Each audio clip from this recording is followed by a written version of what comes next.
ಹಾಸನದ ಮಾವಿನಕೆರೆಯಲ್ಲಿ ಚೆನ್ನಮ್ಮರ 11ನೇ ದಿನದ ಕಾರ್ಯ ನಡೆಸಲಾಯಿತು.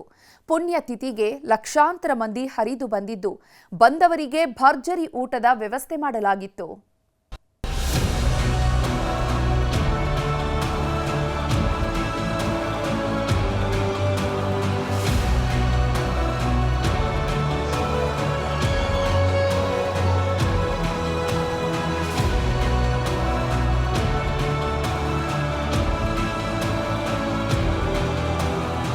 ದೇವೇಗೌಡರ ಅರ್ಧಾಂಗಿ ದೂರವಾಗಿ 11 ದಿನ ಆಗೋಯಿತು.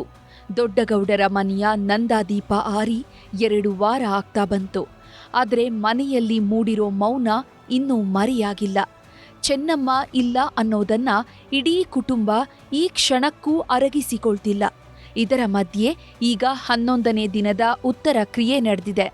ಚೆನ್ನಮ್ಮರ ಸಮಾಧಿ ಸ್ಥಳದಲ್ಲಿ ಅದ್ಧೂರಿಯಾಗಿ ಪುಣ್ಯತಿಥಿ ಮಾಡಿದ್ದಾರೆ.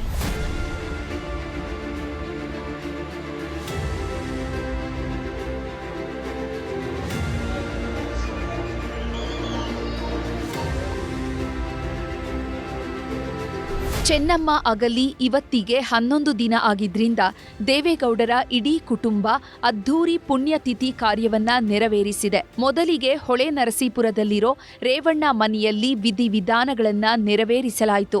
ಈ ವೇಳೆ ದೇವೇಗೌಡರ ಇಡೀ ಕುಟುಂಬ ಭಾಗಿಯಾಗಿತ್ತು. ಕುಮಾರಸ್ವಾಮಿ ಸೇರಿದಂತೆ ಎಲ್ಲರೂ ಚೆನ್ನಮ್ಮರ ಕಾರ್ಯದಲ್ಲಿ ಭಾಗಿಯಾಗಿದ್ರು. ನಂತರ 10 ಗಂಟೆ ಸುಮಾರಿಗೆ ಕುಟುಂಬಸ್ಥರೆಲ್ಲ ಸಮಾಧಿ ಸ್ಥಳಕ್ಕೆ ಆಗಮಿಸಿದ್ರು. ಈ ವೇಳೆಯೂ ಒಂದಿಷ್ಟು ಪೂಜಾ ಕಾರ್ಯಗಳನ್ನ ನೆರವೇರಿಸಲಾಯಿತು.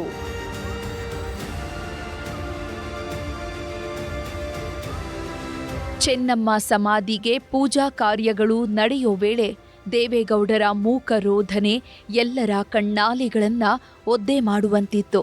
ಸಮಾಧಿ ಮುಂದೆಯೇ ಕೂತಿದ್ದ ದೇವೇಗೌಡರು ಮೌನಕ್ಕೆ ಜಾರಿದ್ರು. ನಂತರ ಪತ್ನಿ ಸಮಾಧಿಗೆ ಪೂಜೆ ಮಾಡಿ ಇಷ್ಟದ ವಸ್ತುಗಳನ್ನು ಅರ್ಪಿಸಿದ್ರು. ಬಳಿಕ ಕುಟುಂಬಸ್ಥರೆಲ್ಲ ಚೆನ್ನಮ್ಮರ ಸಮಾಧಿಗೆ ಪೂಜೆ ಸಲ್ಲಿಸಿದ್ರು. ಚೆನ್ನಮ್ಮರಿಗೆ ಮೈಸೂರು ಪಾಕ್ ಹಾಗೂ ಚಕ್ಕುಲಿ ಅಂದ್ರೆ ತುಂಬಾ ಇಷ್ಟ. ಈ ತಿಂಡಿಗಳ ಜೊತೆಗೆ ನಾನಾ ಬಗೆಯ ತಿನಿಸುಗಳನ್ನ ಪೂಜೆಗೆ ಇಡಲಾಗಿತ್ತು. ಚೆನ್ನಮ್ಮರ ಪುಣ್ಯತಿಥಿಗೆ ಬಂದಿದ್ರು ಸಾವಿರಾರು ಮಂದಿ. ಚೆನ್ನಮ್ಮರ ಪುಣ್ಯತಿಥಿಗೆ ಸಾವಿರಾರು ಅಭಿಮಾನಿಗಳು ಆಗಮಿಸಿದ್ರು. ಅವರಿಗೆಲ್ಲ ಮಾವಿನಕೆರೆಯಲ್ಲಿ ಊಟದ ವ್ಯವಸ್ಥೆ ಮಾಡಲಾಗಿತ್ತು. ಇದಕ್ಕೆಂದೇ ನಿಯೋಜನೆಗೊಂಡಿದ್ದ 100 ಬಾಣಸಿಗರು ಭೂರಿ ಭೋಜನ ರೆಡಿ ಮಾಡಿದ್ರು.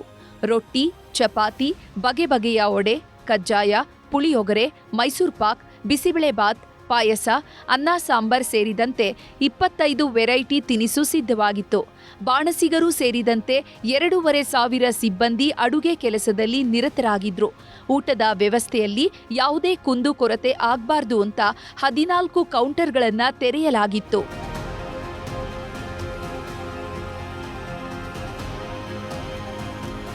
ಇನ್ನು ಕುಮಾರಸ್ವಾಮಿಯವರಿಗೆ ತಾಯಿ ಚೆನ್ನಮ್ಮರ ನೆನಪು ಇನ್ನೂ ಕಾಡ್ತಾನೇ ಇದೆ. ಹೀಗಾಗಿಯೇ ತಾಯಿ ಫೋಟೋವನ್ನ ತಮ್ಮ HMT ವಾಚ್ಗೆ ಹಾಕಿಸಿಕೊಂಡಿದ್ದಾರೆ. ನಮ್ಮ ತಾಯಿಯ ಒಂದು ಚಿತ್ರಣವನ್ನು ಹಾಕಿದ್ದಾರೆ. ನಾನೇ ಮಾಡಿಸಿದ್ದೀನಿ. ಈಗ ಸ್ಯಾಂಪಲ್ ಒಂದು 500 ಮಾಡಿಸಿದ್ದೀನಿ.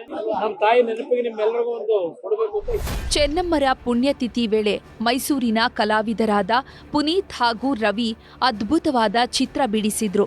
ಸಮಾಧಿ ಸ್ಥಳದಲ್ಲಿ ರಂಗೋಲಿ ಹಾಗೂ ಬಣ್ಣದಿಂದ ಬಿಡಿಸಿದ್ದ ಚೆನ್ನಮ್ಮರ ಚಿತ್ರ ಎಲ್ಲರ ಗಮನ ಸೆಳೀತು.